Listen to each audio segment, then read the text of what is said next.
Hello everyone, welcome to GS centre. दोस्तों कैसे आप सब? उम्मीद है आप सब अच्छे होंगे। चलिए जल्दी शुरू करते हैं। आज एक हमारा नया प्रैक्टिस सेट है। तो 34 प्रैक्टिस सेट हम खत्म कर चुके हैं। 35 35वें नंबर का प्रैक्टिस सेट है। बीच में थोड़ा गैप हो गया था, लेकिन कंटिन्यू रखेंगे हम ये सीरीज को। तो चलिए जल्दी शुरू करते हैं। 35 नंबर प्रैक्टिस सेट। तो पहला क्वेश्चन हम देखने वाले हैं आज क्या है। पहला क्वेश्चन है कि भारतीय राष्ट्रीय कांग्रेस के प्रथम अध्यक्ष कौन है। तो भारतीय राष्ट्रीय कांग्रेस के प्रथम अध्यक्ष कौन थे भाई? ए.ओ. ह्यूम थे, दादा भाई नौरोजी, सुरेंद्र बनर्जी या डब्ल्यू.सी. बनर्जी।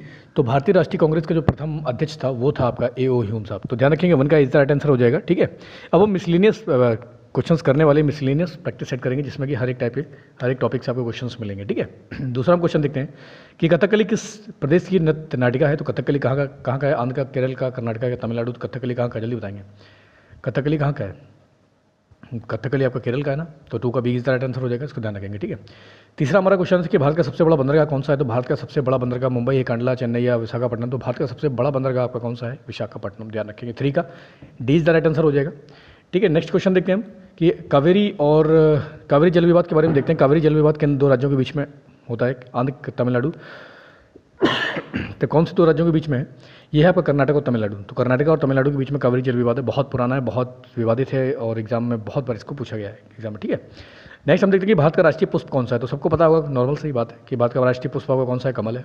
तो 5 का ए इज द राइट आंसर हो जाएगा। ठीक है, इसको ध्यान रखेंगे।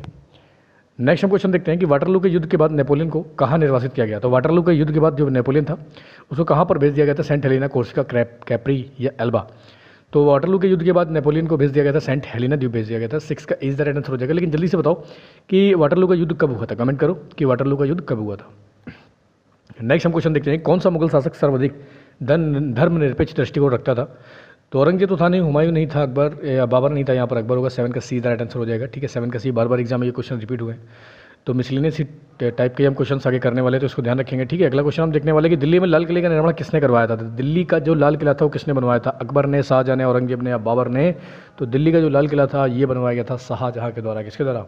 शाहजहां के द्वारा बनवाया गया था। 8 का 20 राइट आंसर हो जाएगा। नेक्स्ट हम देखते हैं हमारा क्वेश्चन नंबर 9 है हमारा, मुस्लिम लीग ने भारत के विभाजन की मांग सबसे पहले कब करी थी। मुस्लिम लीग जो भारत का विभाजन चाहता था उसने सबसे पहले मांग कब करी थी? तो 1940 में की थी। 9 का सी राइट आंसर हो जाएगा। ठीक है, इसको ध्यान रखेंगे। जल्दी बताओ 1906 में क्या हुआ था, 16 में क्या हुआ था, 46 में। प्रमुख जो घटना हुई थी उसके बारे में लिखो। 1906 में कौन सी घटना हुई थी, 16 में और 46 में। ठीक है, कमेंट करो। नेक्स्ट हम क्वेश्चन देखते हैं कि भारत की राजधानी कलकत्ता से दिल्ली कब स्थानांतरित की गई। तो भारत की जो राजधानी थी पहले कलकत्ता थी, तो कलकत्ता से दिल्ली कब बनाया गया था इसको?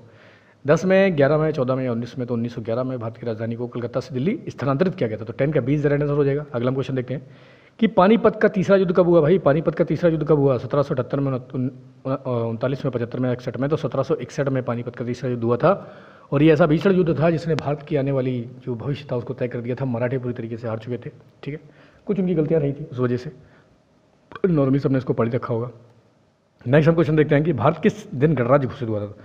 तो भारत गणराज्य कब घोषित हुआ था? ये हुआ था आपका 26 जनवरी 1950 को। तो 12 का डी राइट आंसर हो जाएगा। ध्यान रखना, माइनर पॉइंट है, बहुत बार एग्जाम में पूछे जाते हैं, बहुत बार बच्चे कंफ्यूज होते हैं।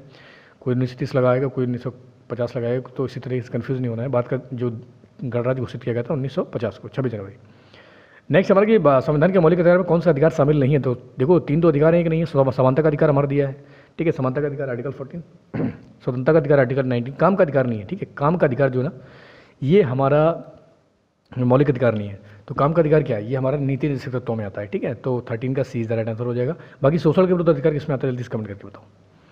नेक्स्ट हमारा कि राज्यसभा के सदस्यों का कार्यकाल कितना होता है भाई? 4 साल, 5 साल, 6 साल या 7 साल। तो राज्यसभा के सदस्यों का जो कार्यकाल होता है 6 साल होता है। ठीक है, हर 2 साल में एक क्या होते हैं, सेवानिवृत्त हो जाते हैं। तो इस तरीके से ध्यान रखेंगे 6 वर्ष का इनका कार्यकाल होता है। तो 14 का सी इज द राइट आंसर हो जाएगा। ध्यान रखो इसको। नेक्स्ट हमारा क्वेश्चन है कि राष्ट्रपति के पद के प्रत्याशी के लिए जमानत राशि कितनी है। तो राष्ट्रपति के पद के जो प्रत्याशी होते हैं उनकी जमानत राशि कितनी है? 10,000, 15, 20 या 50,000। तो पहले 25 हुआ करती थी, उसके बाद इसको बढ़ाकर हर लोग सभी मतलब जिसको चाहे उठा लिया राष्ट्रपति के चुनाव लड़ने के लिए, तो इसलिए इसको बढ़ाकर 15,000 कर दिया गया था। तो 15 का 20 राइट आंसर हो जाएगा। ठीक है, 15,000 कर दिया गया। नेक्स्ट हमारा क्वेश्चन है कि उच्चतम न्यायालय के न्यायाधीशों के अवकाश ग्रहण न्यूनतम आयु कितनी है। तो उच्चतम न्यायालय के जो न्यायाधीश हैं उनको अवकाश ग्रहण करने की न्यूनतम आयु कितनी है? 58, 62, 65 या 70। तो सुप्रीम कोर्ट के जो न्यायाधीश हैं वो उनको जो सेवानिवृत्त किया जाता है 65 वर्ष की आयु में किया जाता है। अवकाश ग्रहण की न्यूनतम आयु कितनी है? तो 65 वर्ष। ठीक है, तो 16 का सीधा राइट आंसर हो जाएगा। इसको ध्यान रखेंगे। अगला क्वेश्चन है हमारा कि विधानमंडल, किसी राज्य के विधानमंडल में अधिकतम सदस्यों की संख्या कितनी हो सकती है? 400, 500, 450 या 550। तो विधानमंडल की बात कर रहा है यहाँ पर। 17 का इज राइट आंसर हो जाएगा 400। ठीक है, 17 का इज राइट आंसर हो जाएगा। नेक्स्ट हमारा क्वेश्चन है कि भारत में नागरिकता किस सिद्धांत पर दी जाती है, कि जन्म स्थान के आधार पर या रक्त का सिद्धांत या दोनों, या इनमें से कोई नहीं। तो भारत में जो नागरिकता मिलती है 5 प्रकार से मिलती है, पढ़ रखा होगा नागरिकता के बारे में बच्चों ने।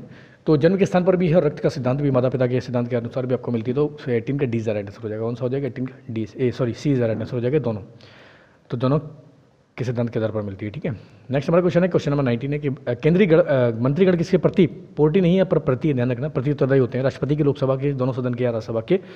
तो केंद्रीय मंत्रिमंडल जो होता है ना, लोकसभा के प्रति उत्तरदायी होता है, जनता का सदन, ठीक है। 19 का 20 राइट आंसर हो जाएगा। बहुत सारे लोग कन्फ्यूज होते हैं राष्ट्रपति में या राज्यसभा में, तो कन्फ्यूज नहीं होना बिल्कुल भी, कि केंद्रीय मंत्रीगण जो होते हैं किसके प्रति उत्तरदायी होते हैं, लोकसभा के प्रति, ठीक है।